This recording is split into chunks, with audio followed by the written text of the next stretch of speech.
Why do you say that, Father? You aren't afraid, are you? No, but I respect some of the superstitions of others. Often they are founded in fact.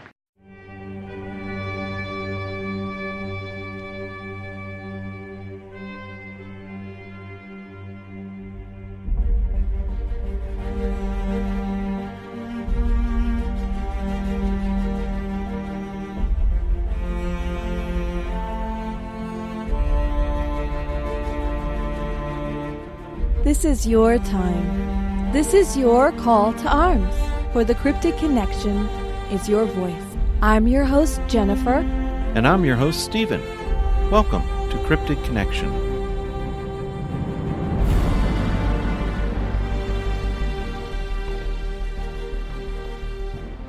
The Cryptid Connection podcast is brought to you by CryptidConnection.com, a website dedicated to you, one who has interest in all things cryptid and paranormal. CC is a place where you can enjoy a hassle-free lifestyle and community of Bigfoot pursuit. Stop by via the internet and visit. Guarantee you will start to feel at home. CryptidConnection.com.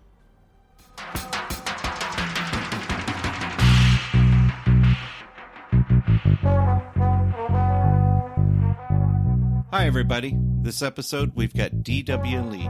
He is with the Mid-American Bigfoot Research Center. D.W., how are you doing? Oh, I'm doing pretty good. We got some pretty bad weather out there, but other than that, I'm doing pretty good.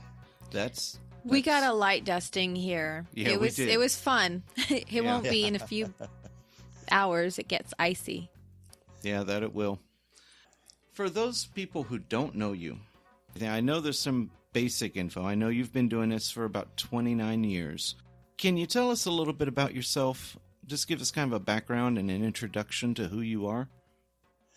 Well, I'm the executive director of the Mid-America Bigfoot Research Center. We basically started the group in 1997, and it's evolved to where it's over 500 members across the country, and even overseas we have a few members. I also put out the Bigfoot Field Guide magazine, the Bigfoot Field Guide books, the Bigfoot Field Guide radio show. I also put together the Oklahoma Bigfoot Symposium every second weekend of March every year here at Stillwell, Oklahoma. I really got interested in Bigfoot back in 1977, but then I went off to the Army and did a few other things, and then I really started getting involved in research in 91. It just kind of steamrolled from there to where I've done so much research, I've collected so much information, and so we started putting that in our MABRC forums, and that's available to the public. So I mean, that's pretty much it in a bowl there. So Okay. Tell me a little bit first. You've got the symposium coming up here in March. Can you tell us a little bit about it? Well, basically we have it at a place called CC Camp, which is a kind of a Cherokee Nation community center out in the country. That's actually, as you're standing there at the back of the building and you look out, you can actually see one of the MABRC research areas. It's that far back up into the woods. We have speakers come in. We showcast. We mingle with the people that show up, and they like to talk to the researchers that are actually doing research. And we try to keep our symposium more focused on the research and about Bigfoot. We don't have a lot of celebrities coming in to be on the to be speakers, because to us, we want to present to people the research, not how many TV shows I've been on, or who I know and all that. So is this an open event open to everybody that comes, or is it like an invite only? Or no, it's if you get off that weekend and you want to come to it, you're more than welcome. It's a public event. We even have a bunch of the MABRC researchers who are camping out in one of our research areas. People that come up to the symposium, if they want to camp out with the researchers, they can even go down there and camp out with them. So, it's really a weekend where people can get involved in the research and actually go out and sit in a couple of listening posts on Saturday night. So All about the education aspect, huh? yeah, that's the way we do it. So Can you tell me, how much does it cost to attend? it's $10 a person per day. We have it on Saturday and Sunday. On Sundays, we have basically a town hall meeting where people can ask questions and, talk about their sightings and stuff like that. Now, people can show up, as long as you've got an adult with the kids. Kids under 15 are free. So, as long as there's a paid adult with them. Fair enough. Let me ask you this. Who's your speaker lineup? What researchers from your organization do you have this year? Well, so far we have Jim Whitehead and Randy Savig, myself, and I'm waiting on a few others to actually give me the commitment. But these are guys that, I consider them experts, even though they'll tell me that they're not experts. Big Jim is a degreed biologist, and he's pretty good with, Bigfoot cast. And, he also has done a lot of research on basically historical Bigfoot reports. And then, of course, Randy Savig, he does a ton of audio work, and he always presents a lot of great audio clips for people to listen to. And it's just an amazing experience when these guys give their presentations. Yeah, I've been impressed by Randy at times. We've traded notes back and forth over social media before, and then on Messenger. Yeah. He seems like he's got a good head on his shoulders. Yeah. I consider him to be one of the top guys in audio. So Fair enough. All right. Let's go back into your background a little bit. How did you actually get involved in this? What got you started? What got you interested in Bigfoot? Yeah. Okay. It was back in 1977 here in Oklahoma. And just about a mile through the woods from my house, a boy reported being attacked by a Bigfoot. And, of course, that got the whole area up in arms because, oh, crap, this kid just got attacked by a Bigfoot. And it was about a mile through the woods from my house. And, of course, that got me interested. But also at the same time, I just got through seeing on $6 Million Man where he was fighting Bigfoot. And they claimed that Bigfoot could run 60 miles an hour. So one night, after my dad closed up his gas station, he told me, okay, you can ride your moped home. And I had to take a route that was really dark, not that many houses. And for those that don't know what a moped really is, it's just a motorized bike. And sometimes you're lucky if you can get it to go 20 miles an hour. So, by now with this Bigfoot attack, other people were reporting Bigfoot, coming in their yard and stuff like that, and it was just growing. So here I am on this dark road, and my moped's only doing about 15 miles an hour, and it's got a little bitty headlight. And so I'm pedaling as fast as I can to get it to go faster. And, of course, it's in the back of my mind. I just seen on $6 Million Man that Bigfoot can go 60 miles an hour. Even though it was a TV show, it's still there in your mind. And I'm like, and I can only do 15 miles an hour. And so when I got home, I was like, I'm not going to do this after dark anymore. If I can't drive that moped in the daytime, I'm not going to do it. But of course, the kid that said he got attacked, it turned out to be a hoax. But still, that was my first thing with Bigfoot that got me interested. And of course, later on, I got to talk to one of the researchers that actually investigated that case, and he told me what had happened was the kid's neighbors were having experiences with Bigfoot, and this kid basically used what was going on with his neighbors to make this story up so he could get attention. And finding that out was just like wham, a brick, slamming into my head. Mm-hmm. But that was what really got me interested in Bigfoot. And of course, then I went off to the Army, and finally in 91, I finally got around to watching Legend of Boggy Creek. And I realized, well, crap, I'm only about 2 hours away from Fouke, Arkansas. So I went down there and spent a couple of days checking things out. And when I got back home to Stillwell, I started hearing, that Bigfoot was around here.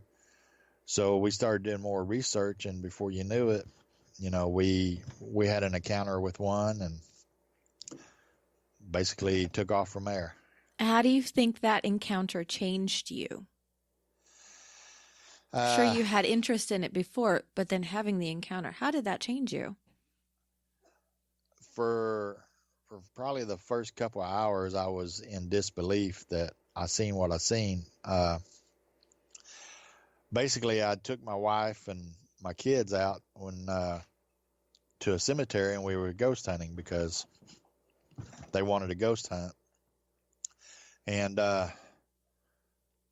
me and the oldest daughter had started to walk across the little parking lot there at the cemetery, and it was down in the woods and along a creek. And we smelled what was like a 4-week-old dead fish smell. And I was like, man, you smell that? And I was looking through a night scope, and she was listening to a parabolic. And I seen the Bigfoot pop up overlooking the creek bed at us. And it was probably from about the chest up. And, I spent time in the Army using night vision and stuff like that. So I knew what a person would look like, with night vision.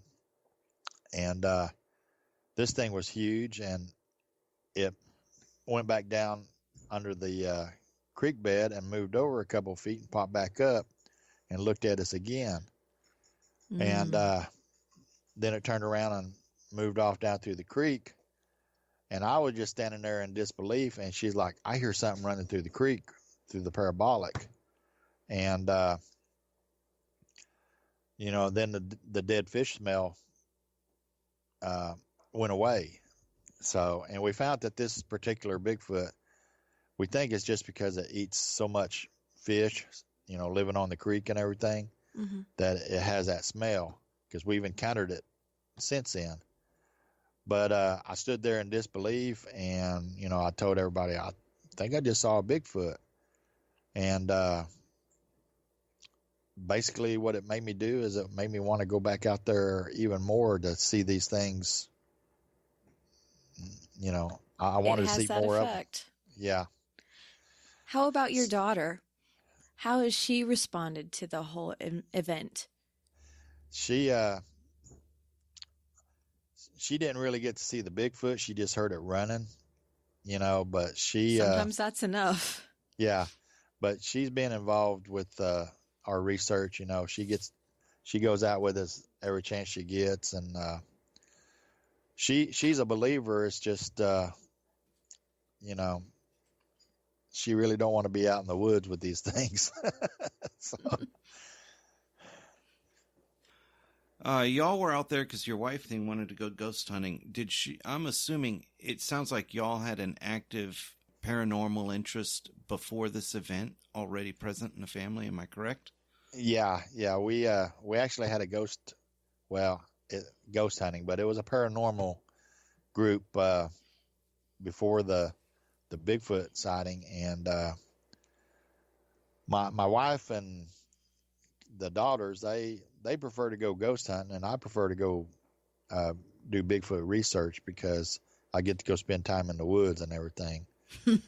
So, but yeah, we've got some really great pictures and video from our paranormal days, but I always try to keep the paranormal stuff separate from the Bigfoot stuff. I know there's a lot of people out there that believe Bigfoot is paranormal, can do all kinds of stuff, but from what I've seen of them, they're flesh and blood, and they don't have no special abilities outside of being really good hide and seek players, so. Because of that paranormal background, and then I'm assuming before the paranormal background, back when your first experience happened, you were talking about when you were a kid, knowing that first experience was due to a hoax claim, and then you later on having the paranormal experience and I don't mean like you experienced paranormal, but rather you were investigating paranormal. I know personally that you are very, very much in the flesh and blood scientific basis camp inside of Bigfoot research. Is it because of those experiences that you really, that's why you are the way you are? I guess I'm wanting to just evolve or check out, because I would think with a lot of people with your background, they would have gone the opposite direction.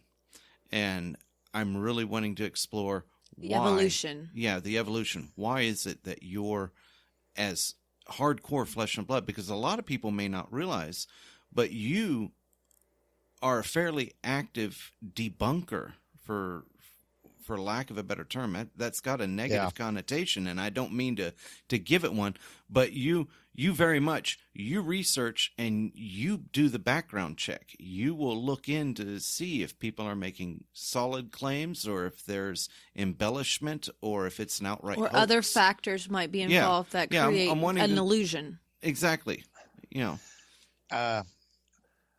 Well, yeah, in the paranormal side of things, we would do everything we could to debunk what we had. Could it have been a car passing by and, that's what caused this room to light up, and stuff like that.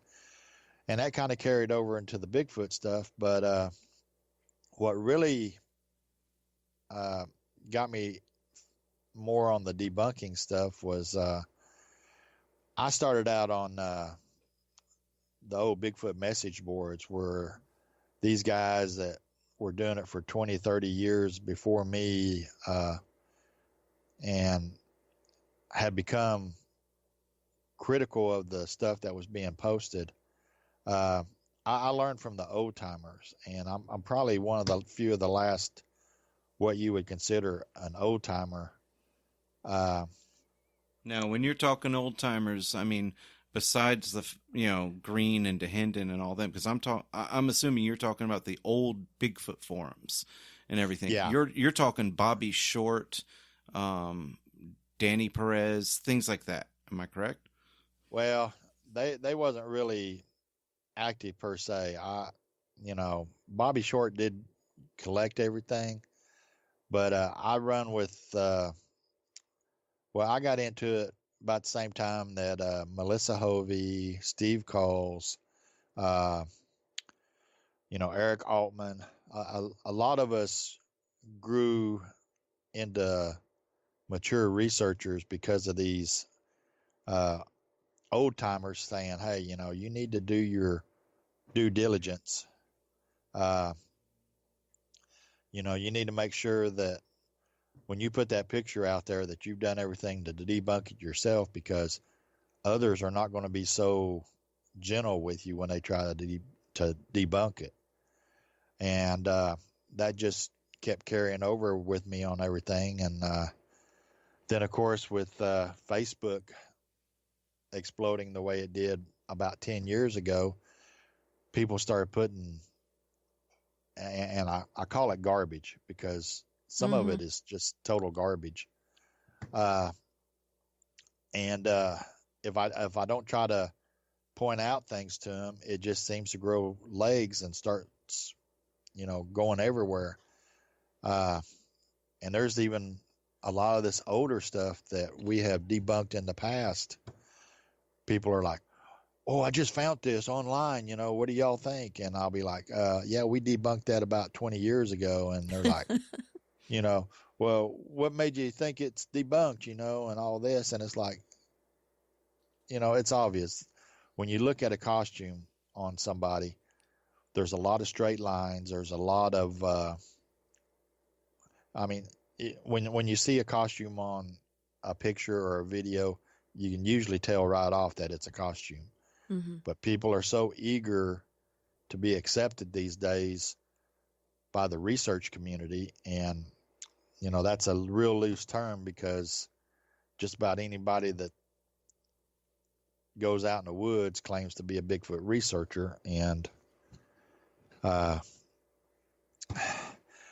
people just want to be so accepted. And of course, with Finding Bigfoot and Expedition Bigfoot and all these Bigfoot shows, people think, oh, it's so much fun going out there and doing this research. But what they don't realize is a lot of times we go out there and we may go out every weekend for 6 months and not a thing happen. And then boom, we go out one night and something happens. There's a lot of waiting and a lot of, a lot of boredom associated with it, just for that one little moment of adrenaline flow.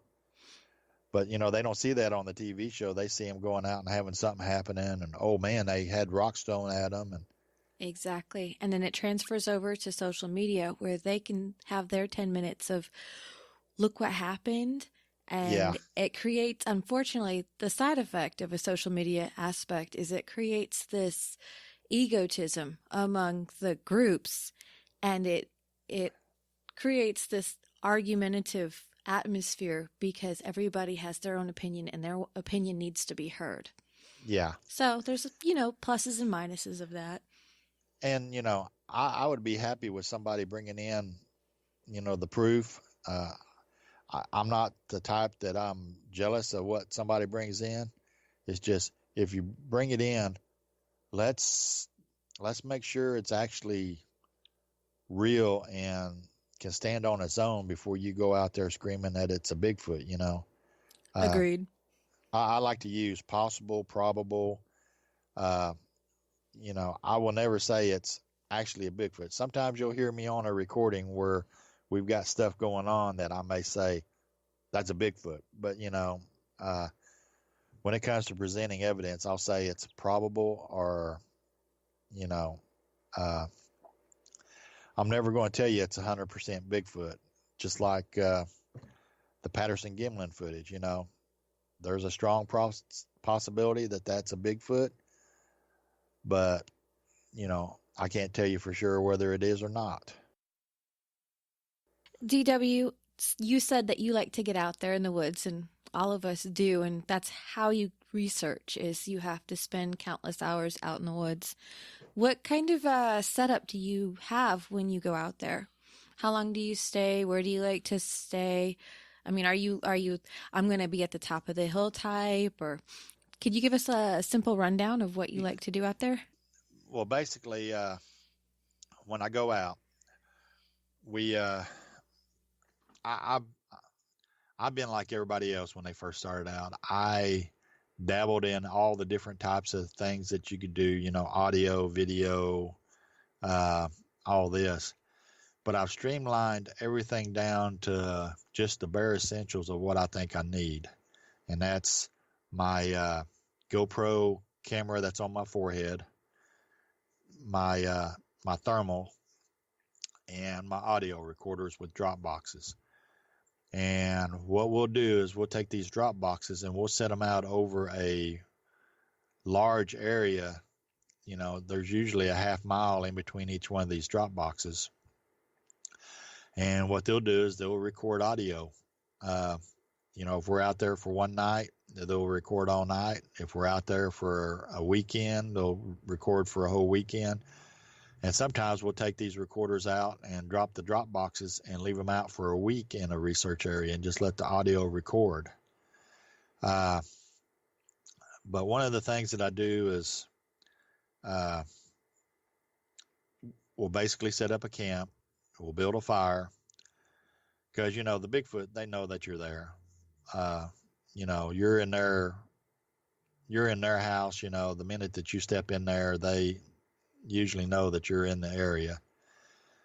So what we do is we try everything we can to get their, what's the word? Curiosity. We try to get their curiosity aroused. We'll sit there and we'll be sitting around the campfire, if I have other people with me, and we face each other. We don't face out away from the fire, but we face each other. But what we're actually doing is we're looking behind the person that we're facing, and they're doing the same thing to me, that way we're not sitting there looking out in the woods, because Bigfoot won't appear, if they feel that you're looking at them. And, every so often, we'll take the thermal and we'll scan the area. Sometimes we'll go out on night hikes and set up listening posts, and we'll sit there in the darkness and just listen. And every so often, we'll scan with the thermal to see what's around us. Other times, we'll get on the four-wheelers and we'll cruise down some of the trails in our main research area, and we'll mount the thermal on the front of the four-wheeler. That way we can record what's in front of us in case something runs across in front of us. And basically we let the recorders just do their job. And when we go back and collect them and start going through the audio, the things that you learn from the audio is allows us to focus on what part of the area that we need to really focus on. Just to kind of go on that, an expedition that we had 2 years ago, we had set a drop box at this big tree that had been knocked down. And it wasn't more than 5 minutes after you hear the last of the four-wheelers moving off, you hear approximately 10 wood knocks from different spots going off. And, some are loud, some are lower sounding. But we know that this area is highly active, and we suspect that they may be using this big tree to bed down with, because it does provide quite a bit of cover for them. So now we, every time we go out, we try to get up there and we drop recorders off, and, hopefully we can record something going on up there. So I hope that explained what you wanted to know. No, it does. It does. Let me ask you, it's a technical question. You said you mount your thermal on the front of the ATVs and the four-wheelers that you're going down on trail on? Yeah. How are you actually mounting that? And I'm assuming it's probably a rigid mount that you have it on or something like that. Or do you actually have some sort of like a motion compensating to try to smooth it out? Basically what we do is we have a FLIR camera that they use on Mercedes and BMWs. And it's a Pathfinder, FLIR Pathfinder. And so we mount it onto the grill work of the vehicle, and if there's not any real place to mount it, we'll hold it on a pole. But I have software that I can go back afterwards and take the video that it records and de-shake it to where, you can see what's going on. Okay, so you're removing the motion and everything in post-edit. Okay. Yeah. And then one thing that we always do is the great thing about this Pathfinder is it records to a DVR, which is video. And basically, the minute I turn that Pathfinder on, the DVR goes on. I'd rather use quite a few memory cards full of video that don't show nothing than to miss something that happens. Absolutely. And that's the same with our audio recorders. You know, as soon as we get on site, the first thing we do is we turn on an audio recorder, usually even before we get out of the vehicle. That way, if something happens, you know, we catch it. When you do go out there, what would you say your favorite go-to all-time favorite piece of equipment is that if you left it behind, the whole weekend is ruined? Thermal. The thermal doesn't lie, and nothing can hide from a thermal unless they're standing behind a cedar tree. So, with my thermal, the only thing a thermal really won't pick up is a snake. But yeah, we have went and collected a whole huge library of what different animals look like on thermal, what different types of equipment look like on thermal.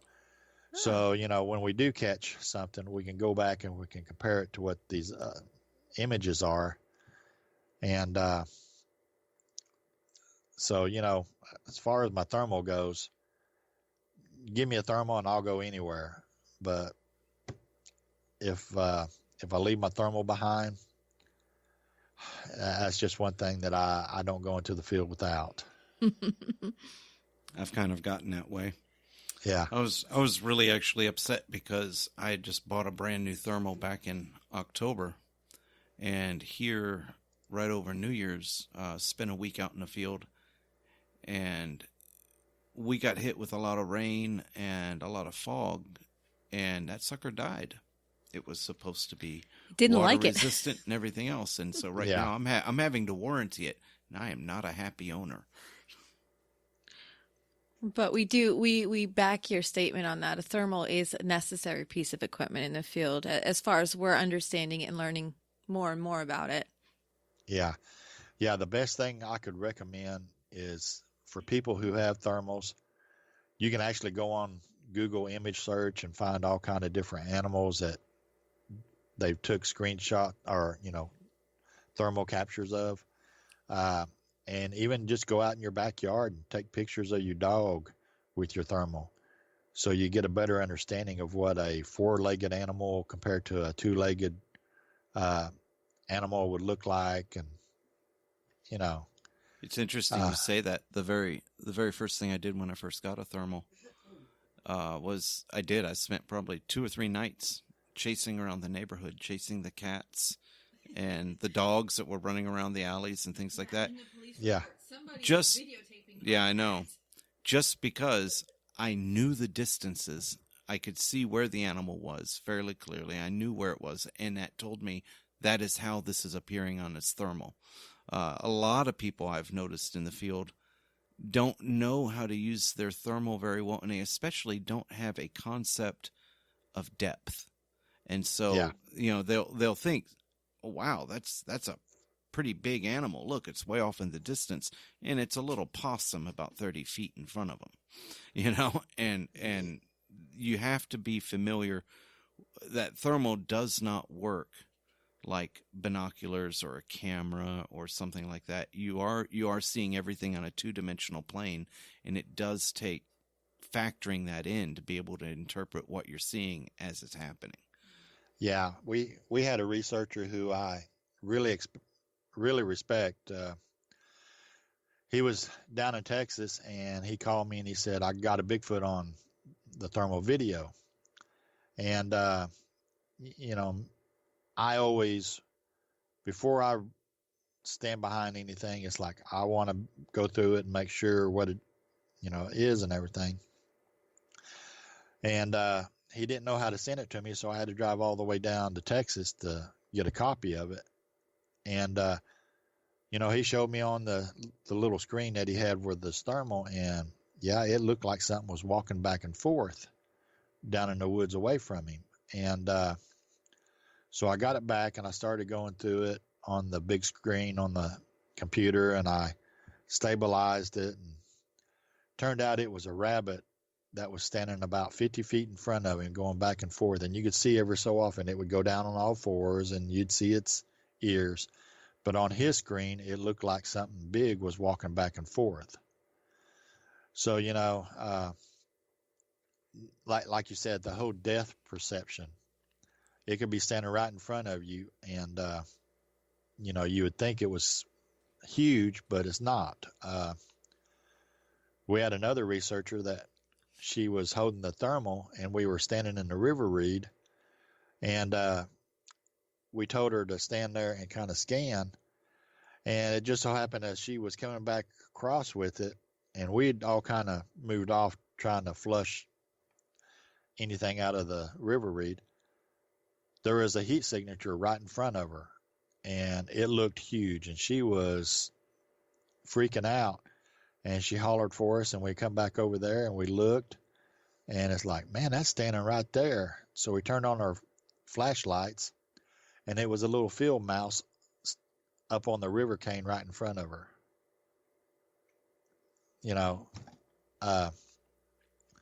So my biggest recommendation for anybody with a thermal is you need to go and compare all these different animals. Even go out in the field with horses and cows just so you can see what they look like. If you see some deer, watch the deer. I'm not saying that I'm an expert with it, but pretty much whenever somebody's got a thermal and they see something, they holler for me to come over there, and I can look and tell them pretty quick what kind of animal they're looking at. Right. You don't want to be fooled by little bunny foo-foo.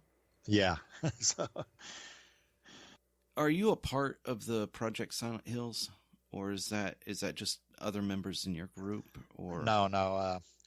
That was originally the concept started with Randy Savig and Bernie Walls. They were wondering about wood knocks. So when they brought the information to me that, hey, it's not as far as we think it is, I started putting together the details for how we were going to do the project. And of course, I went and got the equipment to do it with, as far as the decibel readers and rangefinder and stuff. And we put together this project, and we went out and we put it together, and we wrote down all the information. And what we discovered was, everybody thinks that when they hear a wood knock, it's like a mile away or half a mile away. But just because of our research, we have realized that when you hear a wood knock really loud, it's within 200 to 300 feet of you. And once it's over 1,000 feet away, unless you're standing there and you see the person swinging the stick to do the wood knock, and you're expecting it, you're not going to hear it. The ambient noise, you just do not hear these things. So it was a real eye-opener that, man, these things are closer to us than what we thought when they did wood knocks. So we put that together, and we've done 3 phases with it. We found out that noises do not carry, they carry about half the distance when it's colder than it does when it's warmer. So, our next phase is we're going to get a boat, and we're going to put it out in the middle of a lake and, see how the sound carries over water. Now, I find that all interesting. I know with my own work with audio, actually, probably a good while before I ever became aware of that Project Silent Hills and everything else y'all were doing, I had already come to the conclusion that I'd realized a lot of these sounds were probably closer than what we expected. it made me want to start experimenting. And so what I attempted to do on my end was I wanted to, quote, calibrate my recorders. And so I would take a known volume, a known sound, like an air horn in this case, one of the little air horns you can buy for a boat. And but it's a known standard decibel. And it was literally, here's 500 feet, here's 1,000 feet, here's 1,500 feet, that kind of thing.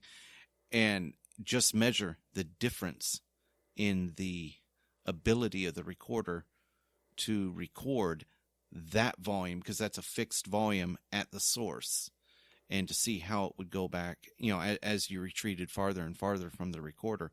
And you're right, temperature makes a very big difference in it.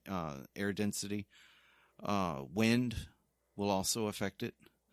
Yeah. And so now I pay a lot of attention and try to document down the weather conditions of any time where we're at, and maybe 2 or 3 times a day take down temperature, barometric pressure, things like that. It can affect things. It can affect things a lot. And I'll independently confirm that, yes, what y'all are saying about the wood knocks especially, that's very true. Now, as far as the wood knocks go and everything else, have y'all looked into alternative explanations for wood knocks? And I guess what I'm asking specifically, have you looked at like maybe tree creaks or tree cracks due to weather and temperature variation? Yeah, that's one of the great things about having Randy and some of our other audio gurus. I don't want to leave those guys out. They have they've been able to tell the difference between an actual wood knock and like a tree limb breaking. Whenever we get audio, one of the first things I do is I'll be like, man, that sounded like a wood knock, and I'll send it to Randy, and he can tell me, no, that was a tree breaking or a branch breaking, or even a gun going off. But we've also had things where we've had 2 trees rubbing together, and it made it sound like a baby crying until you got closer, and then it would make it sound like it was moaning instead. So we try to debunk our audio just as much as we do pictures and video. I would think audio would actually be even in greater need of debunking.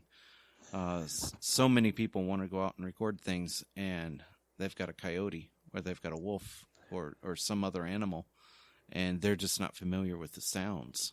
And so audio you have to be very careful with, in my experience. Yeah, it's like I said, the MABRC actually has an evidence review board, and before we will say, before the group will stand behind any evidence, it has to go through the evidence review board. And those guys, they go through things extremely deep. We've got, some audio experts. We got a thermal expert. We got video experts. We got these guys that really know their stuff, and they go through this stuff really heavy. And then, even after all that, as a group, we'll only say possible or probable. We won't say, oh, this is 100% Bigfoot, because truthfully, nobody can actually say it's 100% proof of Bigfoot, unless you're standing right there and got a video of this Bigfoot making these vocalizations and have a dozen witnesses that, that was a Bigfoot, not somebody standing there in a suit. To me, then, okay, y'all could say it was a Bigfoot. But, matter of fact, I seen a picture that was sent to me the other day. Here's 3 Bigfoot standing there in the bushes, watching me, and you can see their eye shine. And I was like, no, that's not eye shine. That's the bush every time the wind would blow, it would open up places to where you could see the sunshine coming through the trees. And of course, it made it look like eye shine. But I was told I was an arrogant because, you know, how dare I tell them that it wasn't Bigfoot when they was standing right there and seeing it was Bigfoot. And it's like, no, you think it was Bigfoot, but it wasn't. You know, people are just too prone to say it's Bigfoot without doing their due diligence, you know, and try to debunk it themselves. Yeah, I've run into situations like that before, and I'm like, well, you know, it's almost like a red circle syndrome on a picture, and I'm like, well, if it's not clear enough to where everybody can sit there and say, yeah, I see the figure standing right there, then it's just not clear enough. Disregard it. Yeah. Yeah. You know. Basically, if you don't have a comparison picture to show me that whatever you say is there is not there in a comparison picture, then chances are, you know, you're not going to have anything. Right. And that brings up a very valid point. A lot of people don't do that. They won't take a comparison picture. They won't go back out same time next day or something like that and try to recreate. There's nothing to compare it to. It's just the single picture.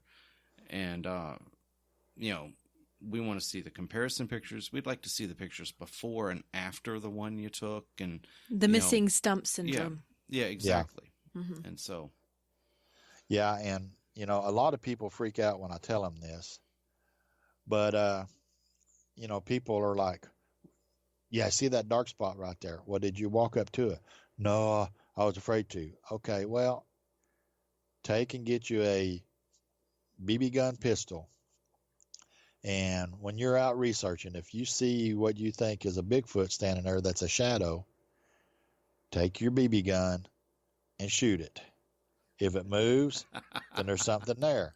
If it doesn't move, then it's a shadow." And, you know, a Bigfoot is not going to get radical on you because a BB gun is going to feel like a bug bite. And, you know, a Bigfoot's going to get bug bites all the time out there in the woods.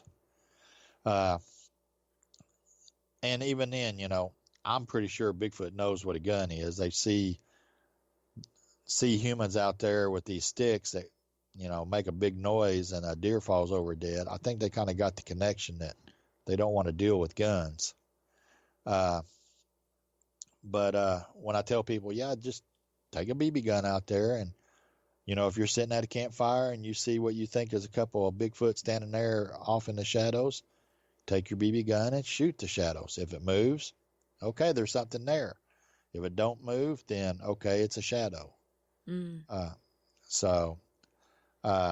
And I'll second that one on just another basis, because if that's somebody sitting out there ghosting your camp or trying to pull a quick one on you, they deserve the BB. You know? Yeah. So, you know, and that's one of the things too. You have to also look at, people will go out there and try to play jokes on you just to try to disrupt your research and, you know, just be jerks. So you have to be careful on letting people know when you go out, where you go out. We've had people know that, you know, our camp was in the area and they come down and drink and, you know, do whoops and hollers and everything else. But there was one time that they got a response that they wasn't prepared for. They started doing these whoops that, you know, you could tell they were drunk because they were like, woo, and all this. And apparently a Bigfoot had come across the field and was across the creek from them and started chunking big old huge rocks at them. And, you know, they sped out of there, and we didn't hear from them the rest of the night, but you could see that they were shining their lights across the creek. And when we went down there, you could see where there was shattered glass because one of those rocks had hit their windshield. So, oh my. Yeah. Well, they got what they deserved. Yeah. So, yeah, their chaos turned into chaos. That's actually deeply amusing. It's not often you get to hear amusing stories about stuff like that. I'm actually really glad you shared that. They'll think twice before the next time they try to contaminate something like that. Yeah. Yeah, I don't think people in general, at least in what I've experienced over the years in Bigfoot, everybody, they want to create, they want to have a big happy family mentality when they're out in the woods, it seems like. Yeah. And they don't tend to think that there are other people out there who will have malicious intent. You know, you get locals that are out there and they think you're doing this or that. They're going, and it doesn't take a teenager. You can get 45-year-old, 55-year-old men. They're going to mess after with a beer, they're going to have their fun with you. They're going to do something. You know, it's just like, you know, you hear these people going to conferences. A big one always jumps in my mind is Hanobi. And they'll go to Hanobi, and while they're there and they're walking out that weekend, they'll have an experience or they'll have something. And any conference, but especially Hanobi, I think, you know, you just have to draw a 50-mile circumference around the map. And anything that's reported inside that 50 miles of during the conference, it's like, you know, disregarded. Everybody in the world knows you're out there.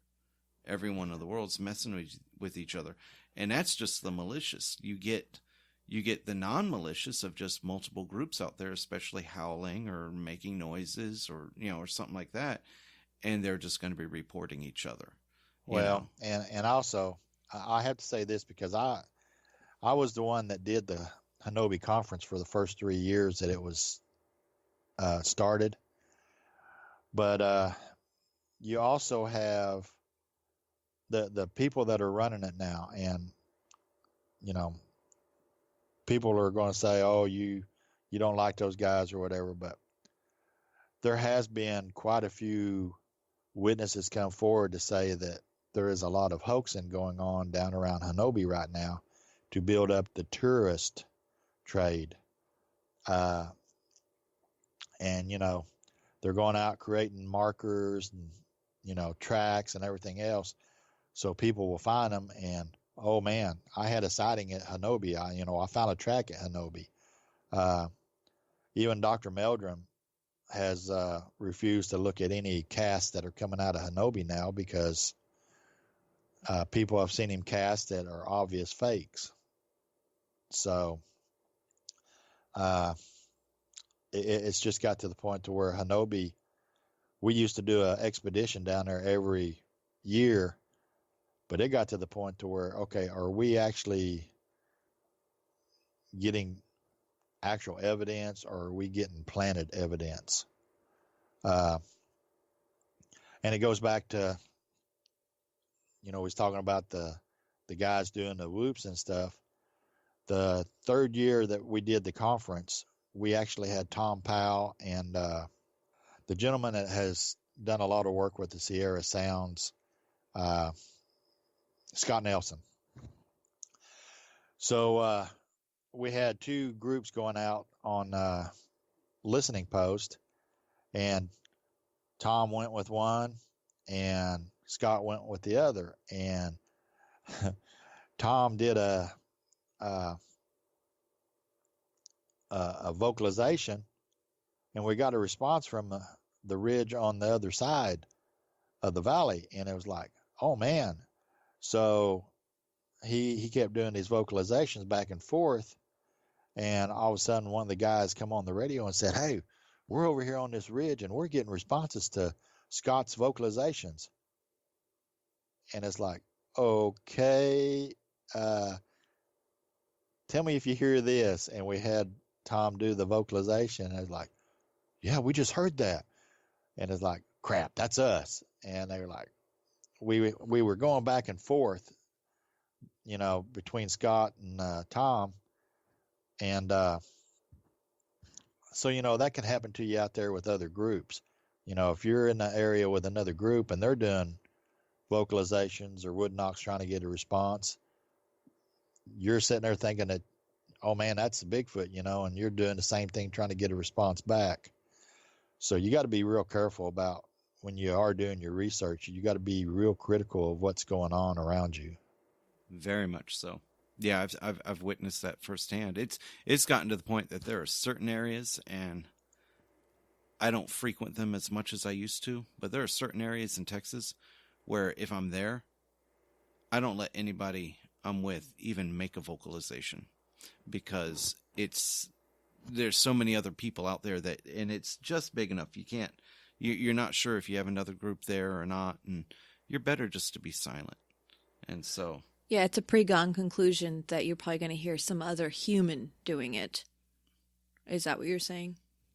It's just like Salt Fork Park up in Ohio.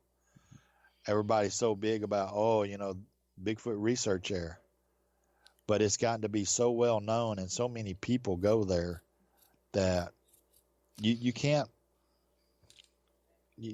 trust anything that comes out of that park as being evidence, because you got so many groups going in there all the time.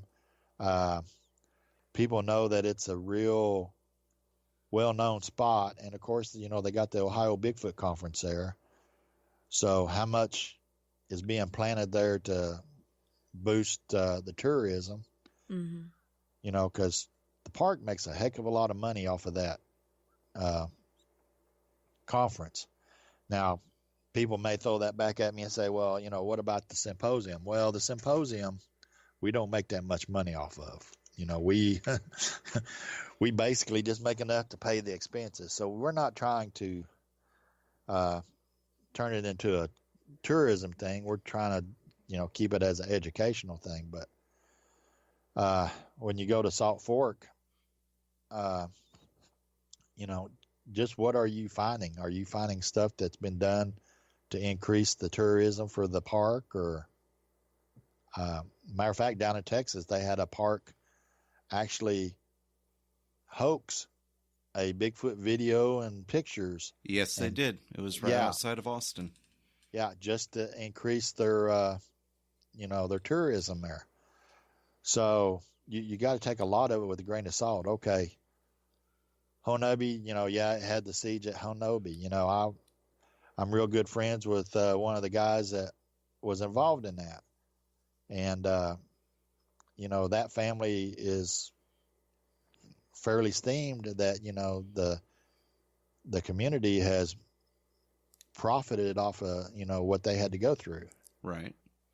So, I like to joke, what's going to happen if Bigfoot comes out of the woods and shows his ID and says, okay, I want a cut of everything that y'all have done in my name, So, it's just amazing how commercialized Bigfoot has become. Yes. And, for us researchers that are out there trying to actually do the real research and, do it scientifically and debunk stuff, people attack us for, being so critical and skeptical. I believe in Bigfoot. I've seen him. I've interacted with him on multiple occasions. But just because somebody posts a picture with about 20 red circles on it, I'm not going to believe that there's 20 Bigfoot in their picture. Let's look at this. Let's debunk it. Let's, send me the original, send me the comparison. I'll run the EXIF on it to see what kind of camera was used, what the focus was. Right. On the average picture, it probably takes about an hour for me to run it through all the paces. And video usually takes about 2 to 3 hours for a 1-minute clip. But I go and I deshake it, which is stabilizing. Then I run it through this software that lets me go and slow it down anywhere between 100% down to 0%. And I can magnify a certain part of the video, and the detail that you get out of doing this is just amazing. And then you can hit a little button that says, okay, I want you to export all these frames so you can show it. Right. But yeah, I spend a lot of time on this because there's me and quite a few others that people are always screaming that, we're arrogant. I get called that a lot because I tell people, no, that's not what you got. People just don't understand that I'm not being that way to be mean to them. And I even tell them, you need comparison pictures. What I try to show them, I try to educate them at the same time, but a lot of them don't see that. They see that, oh, I'm a jealous SOB that, how dare I question their evidence, because it's better. Where's my evidence at? And it's like, well, my evidence is over on the MABRC forums. I posted it for years. It's all there. Now, I will say this. We had a database issue with our forum, so we're moving everything over to a new forum. So it's taking a little bit of time to get everything moved over. So not everything's on the forum right now. Yeah, I wanted to ask about that real quick, and this may be an edit moment. I noticed my link that I had to y'all's forum and site right now. Actually, it doesn't look like it's valid anymore. Did y'all change domain or do anything like that recently when you changed? I'm assuming you've changed hosting companies. We actually moved it to a different server. If you go to www.mabrc.com, you'll see the valid links and everything there. Okay, so, fair enough. Thank you. You're welcome. Let me ask you this, and I don't know if this is. I'm not trying to ask a trade secret necessarily, but do you mind sharing what software you actually use, especially your video software? Well, I'll put it this way. I've wrote quite a few Bigfoot field guide how-to books, and one of them is video analysis, another is photo analysis, and it's got all that information in there. And that can be found on the MABRC page? You can actually go on to Amazon and buy it off of Amazon. You can buy you can buy it as an ebook, or you can buy the actual book. Now it is like $20-something, but it's because I added a lot of color into the book from the screenshots of the software and everything. Okay. It walks you from step one of how do I get this video off YouTube to look at. It shows you how to download that, then how to process it, how to use this software to go through it, and it does it in a everyday language, everyday person language. It don't get really technical. So okay. On a side note, and then we're going to get actually into your publication. You mentioned structures, and that's a hot button topic. What's your position on those?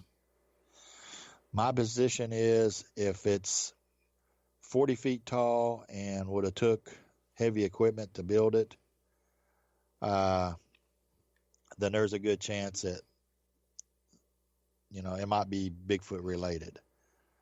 But as far as I've seen a lot of people starting to really believe these little stick. Are you talking about the glyphs? Yeah, the glyphs. What they're calling them? Yeah. The glyphs. Okay. People got to understand, sticks fall off of trees all the time and land in different ways. I really do not see Bigfoot using these little bitty glyphs to communicate with. Bigfoot's trying to keep hidden. Yeah, they're creating these structures, but are they creating them as territory markers, directional markers? All we can do is speculate. Right. It's even speculation that Bigfoot even creates this stuff because no one has really gotten any solid evidence that it's been created by Bigfoot. Now, we have been doing a lot of work as far as how does Bigfoot do find these structures. When a Bigfoot is walking through the woods at night, yeah, we believe, we speculate they have better night vision, but how do they find these structures that are hidden in the bushes and stuff?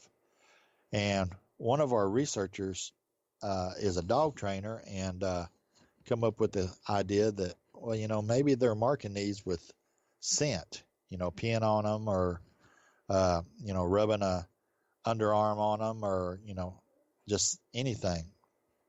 And it started making a lot of sense, and we're trying to figure out some kind of device that we could use that would detect scents on these markers when we come across them. There's a lot of research to be done on markers, but I think a lot of people have done it the wrong way. They just assume that everything, a stick across another stick is, oh, that's a marker. No, it's not a marker. I only go for, matter of fact, one of the how-to books is how to analyze markers out in the woods. We have diagrams of, okay, here is a TP marker. This is what you need to measure. You need to document its location. And usually, if you look at the longest log in the direction it's pointing to, about, I'd say 70% of the time, you will find another marker off in that direction. We have one location where there's about 30 tree bows, and these tree bows, the cedar tree has been stripped of all of its bark and all of its limbs and then jammed 6 inches into the ground on the top end to create these tree bows. And if you stand there and look at the direction that it's bowed over, 200 or 300 feet down in the woods, you'll see another one. If you go to it from there, you look in the direction it's pointing, and there's another one. And it leads down to a hidden pond down in the woods. Now, I can't say for sure that Bigfoot did that. It's entirely in the realm of a human doing it. But the fact that it leads down into the woods to this hidden pond and has been drove 6 inches into the ground, you kind of step back and you're like, well, it possibly could be a Bigfoot showing that this is the way to the water. It is compelling when you run into things like that, and they're just at the very border of what you would think would be a human capability. Yeah. And then again, like you said, you take the different factors and you add them together, and I agree with you. That's what a lot of people don't necessarily take into account is the surrounding factor, and what other things are indicative and everything else, because TPs by themselves can happen naturally. Yeah. And they're very, and more often they're human. I've heard people justify TPs just because, they were greater than 3 inches diameter on the logs, and none of them were cut. They were all from different locations. They didn't have a rotted stump or anything like that, but that's still, it's not necessarily in relation to anything. There's nothing else around it. And they're like, well, no one ever comes out here, which my first response is, well, you're here, there's always something there to see. Okay. I've mentioned it 2 or 3 times. Let's get into your Bigfoot Field Guide that you have just recently started publishing again. Can you tell us a little bit about that? Well, it started out as a newsletter, 3 or 4 pages, and people really enjoyed the newsletters, and we were getting out there to 8,000-10,000 people, with this newsletter, and about 4 or 5 years ago, I decided, well, let's try to put it in a magazine format, and we've released 4 or 5 issues over the years. and the response has been overwhelming. So I released the January 2020 magazine, and everybody's really seems to be impressed with it. So we decided to go ahead and for $20 a year, every 2 months we put out the magazine. And what we'll do is, we'll email you the link, and you can download it and read it on your computer or your phone or whatever. And so, there's a lot of work that goes into it. So this $20, we're not making, we're not becoming millionaires off of it or anything like that. It just helps pay for the time of us putting it all together. Yeah, it looks pretty detailed from what I'm looking at. There is a lot of information in this. Yeah, I've already got the, bring it up here. For the March magazine, I've already got, so far we've got 2, 4, 6, 8, 10, 12 different articles that'll be in it. Plus we'll be adding, we'll do reviews of Bigfoot movies. We'll, eventually we'll move into, if somebody wants us to review their book and put it in there, we'll do that. Or, we'll probably eventually move into even doing a little bit of advertising, for like radio shows and stuff like that. But it won't get to the point to where it's like a commercial magazine where you got all kinds of ads and stuff like that in it. It'll stay pretty much true to the research, and what people need to remember. We will start including hoaxers and hoaxes in it. I know that's a real touchy subject because people don't want to be called a hoaxer even when they're caught doing it, But it's nice to have a little blacklist out there to refer to, so I don't want to really look into that person's research, maybe because I can get that. I think that's a fair enough thing to add. At the very least, it just means I need to pay more attention. Absolutely. And be a little more critical if from this source or whatever. Because a lot of times, in my experience, it's not that people outright hoax. It's that they embellish, and you have to be careful about that. You've got people who maybe had something legitimate happen earlier, and they lost their 15 minutes. It's been a while, and so now they're looking for something else again. That it's a sad fact of life. We have to take into account human psychology and human behavior, and humans are not the best people in the world. Yeah. So. Yeah, there's even those folks out there that will self-hoax themselves. They want to believe so much that, they end up hoaxing themselves.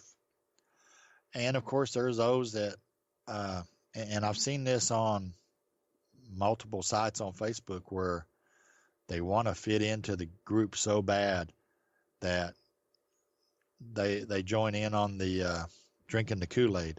Oh yeah, I see your Bigfoot there. I see this, I see that. How are you actually seeing that? Because there's nothing there, but they're doing it because they want to fit in so much with the crowd there. Peer pressure is really bad in the Bigfoot community. Yes, it is. Yes, it very much is. All right. Now I want to specify you've released this new first episode, or not episode, the January edition. That is a public release. Everybody can get that. Everything. Okay. This is a subscription, and the information on here is not shared on social media going forward. This is something that if people want this, they need to subscribe and take part in it, but it's very specifically from your organization, and it's not put out on Facebook or any other sites or anything like that. I am correct about that, right? Yeah. Okay. Correct. All right. So, we're going to post if it's all right, DW, we'd like to post a link of the sample edition.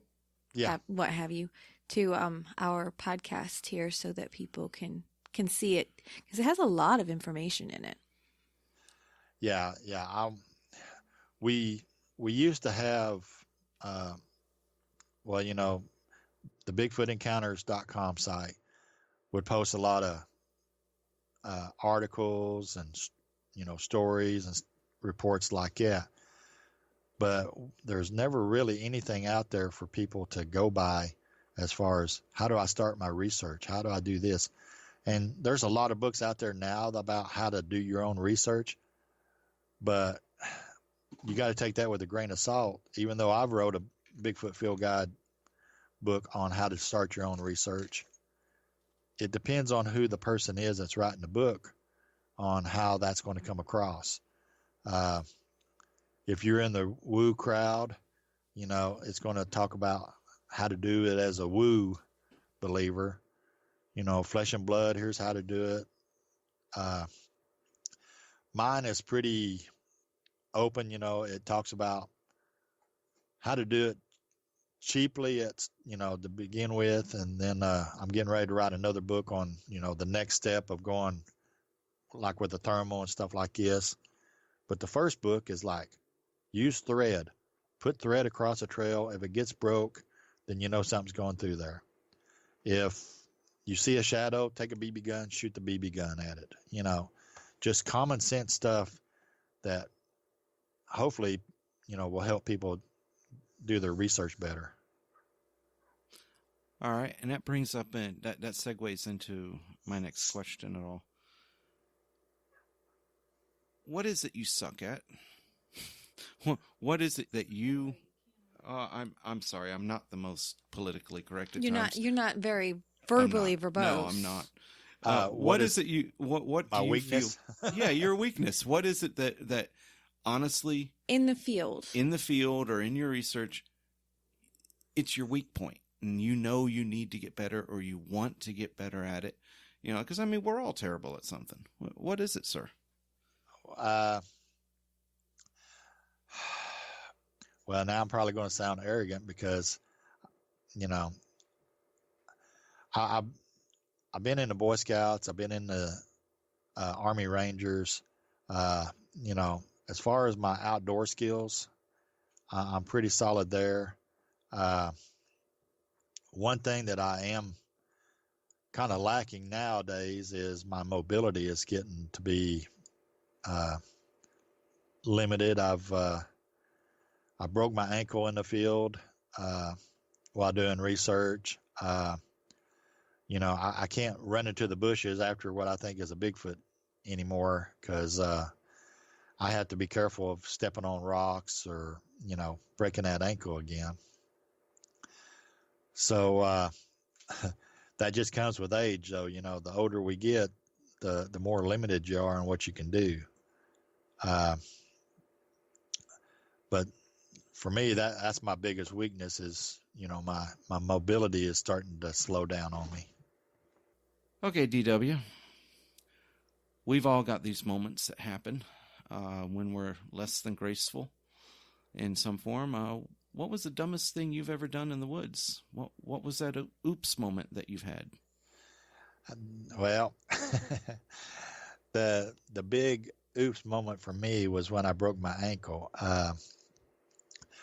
We were having an expedition down at Honubby, and the advance party, there was about 6 of us, and we decided to go up to K Trail and explore K Trail because we was thinking about having the expedition up on K Trail. And so we went down through there, and of course K Trail gets pretty rough at times, and we're on 4-wheelers and we're bouncing all over the place. And we come up on this stretch, and this big brown bear went across the road in front of us. And, you know, that was pretty exciting, you know, to see this bear. So a couple of us went ahead and headed back to camp, and a couple of us went on further down. And we turned around and we started heading back, and I was in the rear. So the dust was kicking up, so I kind of stayed back, you know, a little bit. And as I'm finally starting to head that way, I see this, it looked like a skunk come out onto the trail. So I thought, okay, I want to go through the grass on the side of the trail and go around it, and just keep on going. Well, I didn't realize that there was a log laying there in the grass. So me and the four-wheeler went tumbling about 4 times. And I was going pretty fast, and it broke my ankle. And I'm laying there, and of course the four-wheeler landed on my leg. And I'm kind of pinned there. And I realized that I'm in the same spot where that bear come across at. And I'm like, crap. The bear spray's on the other side of the four-wheeler. I'm pinned underneath it. And when I tried to move it, the leg that was free just happened to be the ankle that was broke. And this is not sounding good. no, so the people that was ahead of me got down and realized I wasn't behind them, so they stopped, and they thought, well, maybe he stopped to use the bathroom, he'll be along here in a minute. And I actually got myself freed and was kind of hopping around on one leg trying to see how much damage was to the four-wheeler, and also get the bear spray. And they realized I wasn't coming, so they come back, and when they found me, they helped me flip the four-wheeler back over, and then they put me in the UTV because I was busted up pretty bad. And but that was my oops moment. I broke my ankle, and they took me to the hospital, and we confirmed it was broke, and they put a splint on. Of course, the nurse that put the splint on, I think he was like, yeah, here's you a shot of morphine, and here's me a shot of morphine. I mean, he put the splint on so wrong that it started pinching in on my foot. And I'd actually planned on just staying the whole weekend for the expedition, just riding my four-wheeler around, But the next morning it started pinching my foot so bad that I was like, man, I got to go home. And so a couple of the researchers loaded me up with all my stuff and took me home. And of course, I went to the surgeon after that, and they did my surgery. But that was my big oops moment. I broke my ankle while doing research. Painful. So, and yeah. that brings up another moral that a lot of people need to consider, and that's always be at least with one other person. Don't so a lot of these things don't necessarily go out by yourself, because you won't have a backup. And if you are out by yourself, make sure that you're able to at least be in contact. And so if you don't contact in time, someone knows to come looking for you. Yeah, I always tell people, safety first, especially on Facebook. Just because somebody says that, they live in the next town over, don't go and believe that, this person is going to be not a serial killer or anything else. I mean, safety first. Make sure who you're going out with, where you're going. All right, DW, I've got a little bit of a fun activity here. It's called the Quick Cryptid Connection Query. Say that 10 times fast. And what we do here is I'm going to name off some cryptid names, and I want you to say yay for those you've heard of or believe in, nay for those absolutely there's no way in HE double hockey sticks they exist, or say what if you've never heard of it and you think I'm just putting letters together. Okay. In this quiz, there are 2 Easter eggs. One of them will be a former known cryptid, now scientifically proven animal. And the other one is a Bigfoot cousin, so to speak, a Bigfoot type creature. Okay. How's that sound? You want to play? Yeah, let's go. Okay. So we have the Waitereki. Okay.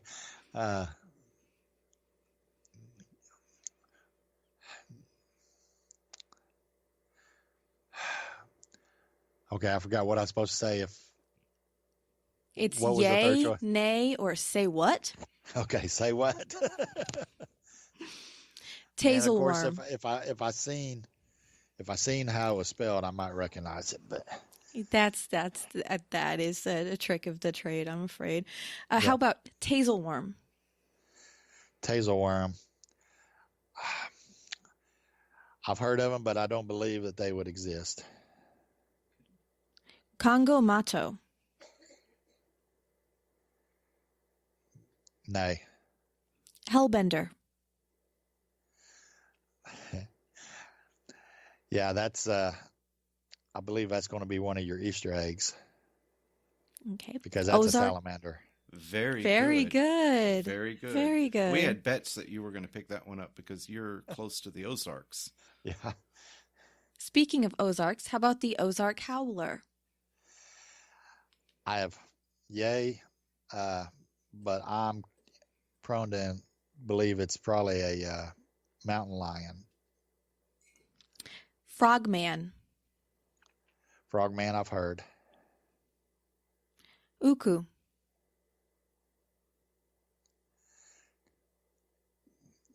Okay, I don't know that one. Wahila. That sounds like it's a Native American Bigfoot. Kappa. Yeah, I've heard of Kappa. Lacuza. That sounds familiar, but I'll have to say. All right, such ends the quick cryptid connection query. You did get one of the Easter eggs. You got the hellbender. It's actually a very large salamander. I think it averages out to be about 15 inches in length, and it is near the Ozarks, and it likes to burrow up in trees. So when people would cut down trees for firewood, they'd find this crazy creature up in there. So, and it was, people didn't believe them. There's no such thing as that large of a salamander, but there is. The Wahila is what you guessed to be the Bigfoot type creature. It's actually more of a wolfman type creature. Okay. The Uku is a native. It's a South American native South American type Bigfoot creature from South America. So, congratulations. You have actually done better You did than good. the majority of our guests. Okay. All right. Let's round this interview out because I know you've got stuff you got to go do. The question I always like to ask people, and it's kind of revealing, is what's the monster under your bed? What gives you the heebie-jeebies? Yeah. What gives me the heebie-jeebies is when I'm in the woods, possibly meeting the wrong type of person out there. Even though I'm in the field with other people, if something happens to me, are they going to be able to find me? We've been in the field before when we've had a meth lab. The guys that run the meth lab come cruising by us, and you could smell the chemicals cooking after they got down there where they were cooking it. So the monster under my bed is when I have MABRC researchers on an expedition. Their safety, are we going to run into somebody that is going to jeopardize the safety of my people? Are they going to hurt my people? So the responsibility for my people in the field, that's basically my monster. That is a very valid answer. We appreciate that. Yeah, yes. And it's true. It's something you have to keep in the back of your mind at all times when you're out, because you never know what you're going to find in the woods, and you never know who. We just found out, last week that one of the areas that historically we would frequent, one of our friends had gone out there recently and found a grow field.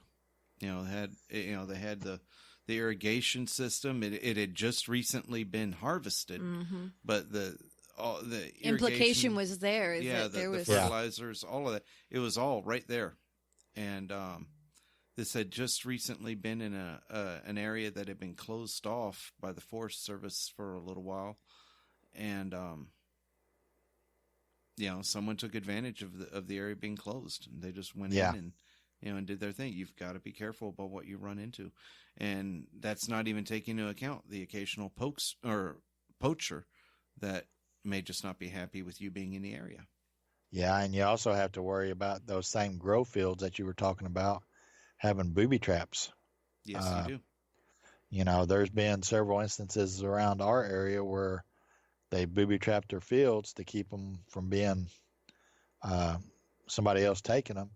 And we're talking about foot poppers where, shotgun shells will blow up out of the ground and take your foot off. And, yeah.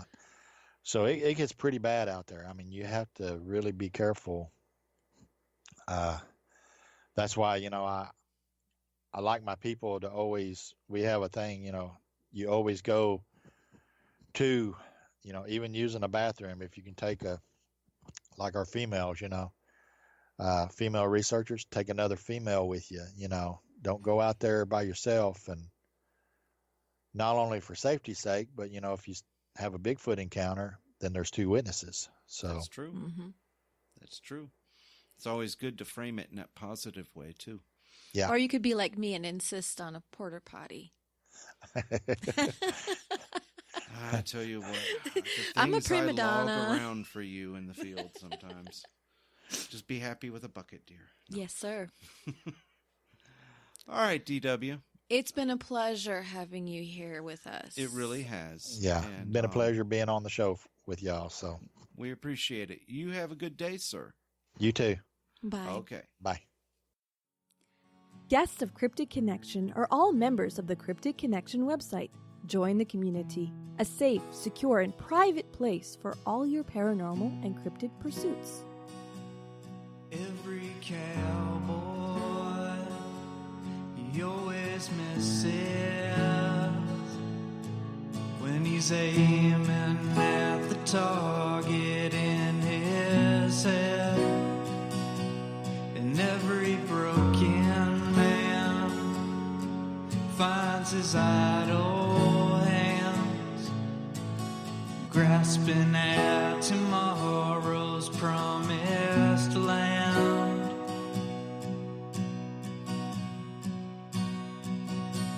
And I've been thinking about running, and I'll get out on the town just for myself. And that's when I saw her, and she looked right through me. And when I said I do that day, I really do. 'Cause every cowboy,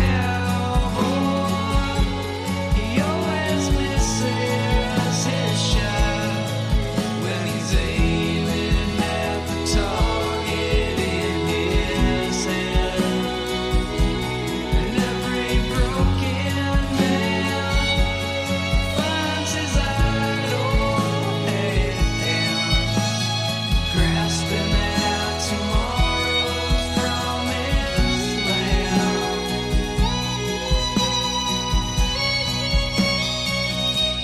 And I've been thinking about riding, and when I get the first draft back with no red ink, but I've been thinking to do my best work. Yeah, I've gotta leave this town to find my way. And when that plane touched down on that island town, I knew that my life's work was in their hands. So I started digging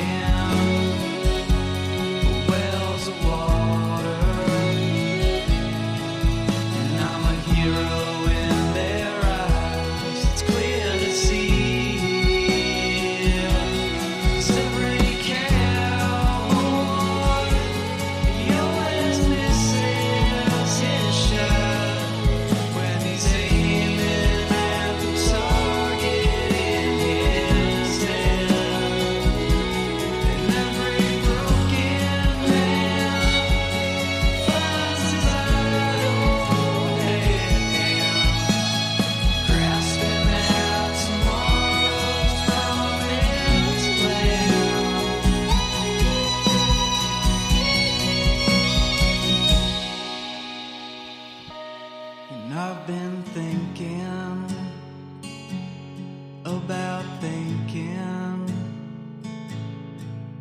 about the time that I have wasted sitting here.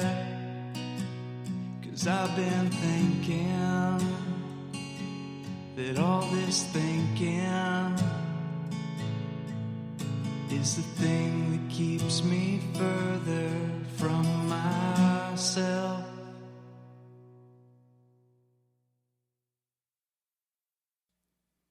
The music and soundtrack for the opening is from Epic Film Score by Alex Kaskin. The closing credits are Every Cowboy by Cellophane Sam.